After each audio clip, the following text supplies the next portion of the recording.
former Great Lakes Museum, Wakefield Mansion, was part of the National Register listing of homes and buildings listed in 1979. The home was built in 1909 by F.W. Wakefield and was of neoclassical style. Robert Crabb from Cleveland was the architect for the home. The construction of the home was documented with the use of local tradesmen from Vermilion: J. Guggenheimer, carpenter; W. E. Bailey, plumbing; and H. E. Rose, painter and finisher. The Wakefield family lived in the home until the death of Mrs. Wakefield in 1951.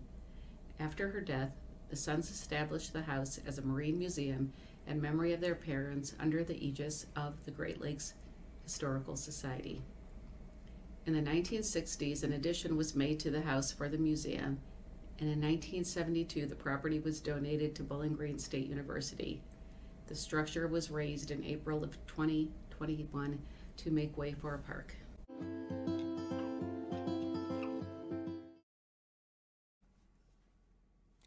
The Stark family will always recall the museum fondly. Bill Stark, an avid boater and historian, was so inspired by a photo he found of a potential family member standing by the old lighthouse, he wanted to preserve that piece of history for the community. Bill was on the committee to recreate the Vermilion Lighthouse and Museum, and he never tired of giving tours to family and friends.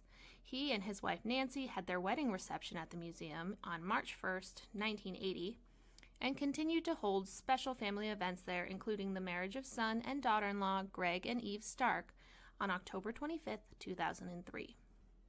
They also enjoyed events like the New Year's Eve party and other museum functions. Bill accepted the role of business manager on June 1, 1994, and served for several years. While the museum building will no longer remain in Vermilion, the history celebrated there and the memories made will live on for generations.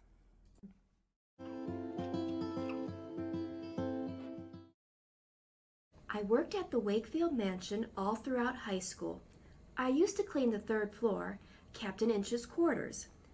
This was a side job, as my main job was hostess. My favorite part of the building was the galley/butler's kitchen on the second level, then Captain Inch's galley, where I often ate my lunch.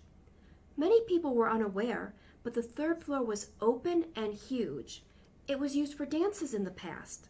I typed for Captain Inch's. He had 3x5 cards featuring beautiful schooners that he sent out in Christmas cards. Mind you, it was one-finger typing, as I'd never learned. I worked at a young age, as most of the older teens wanted off in the summers. Captain Inches was a fine man. Once he drove me home because it was raining. He drove a Mustang stick shift. To be honest, I could have walked faster than the car ride, but bless his heart, he was in his 90s.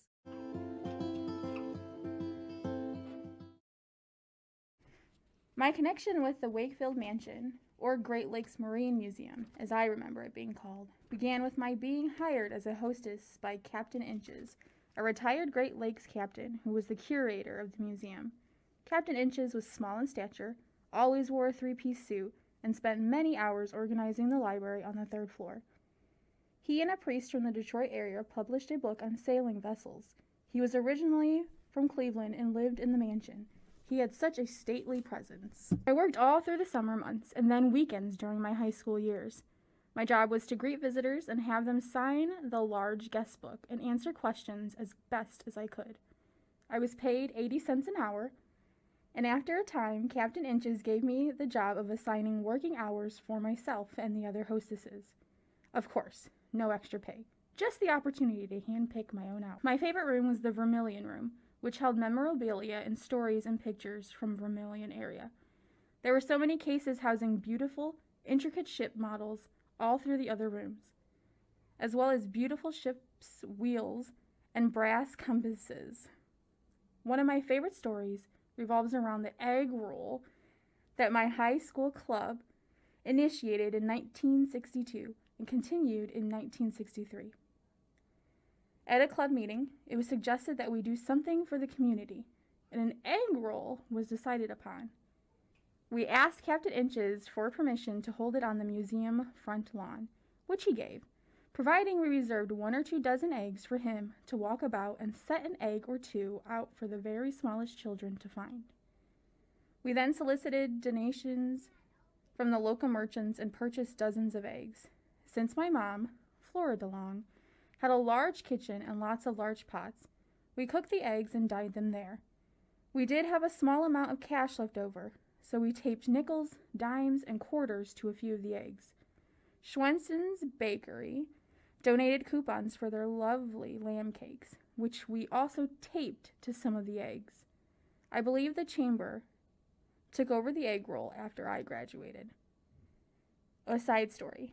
While dyeing all these eggs, one of the girls accidentally spilled the whole pan of purple dye all over my mom's newly installed white linoleum floor. Fortunately, the floor was top-notch, and every last drop was cleaned up. Mom was not home at the time, thank goodness, and she never suspected a thing. I was told by Captain Inches that often many sailors who were gone the entire shipping season would come home to find their homes had caught fire and burned down. Captain Wakefield ordered his home to be constructed of 3-foot solid concrete walls, boasting that his home would not burn down. As a result, I found the home to be warm in the winter and very cool in the summer. I especially loved going out on the north porch to watch the lake, and I thought how appropriate that a captain's house be home to a Great Lakes museum. I am saddened to know that this beautiful piece of history will be lost to future Vermilionites. Vermilion was home to many Great Lake captains in its day. I fear there will be many regrets over this loss. I know I feel regret.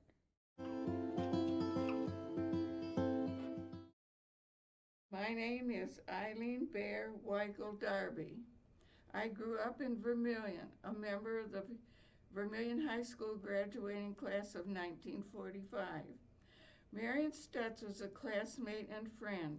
Her mother was Ruth Wakefield Stutz, the daughter of the lady who lived in the mansion. That lady was known as Grandma Wakefield.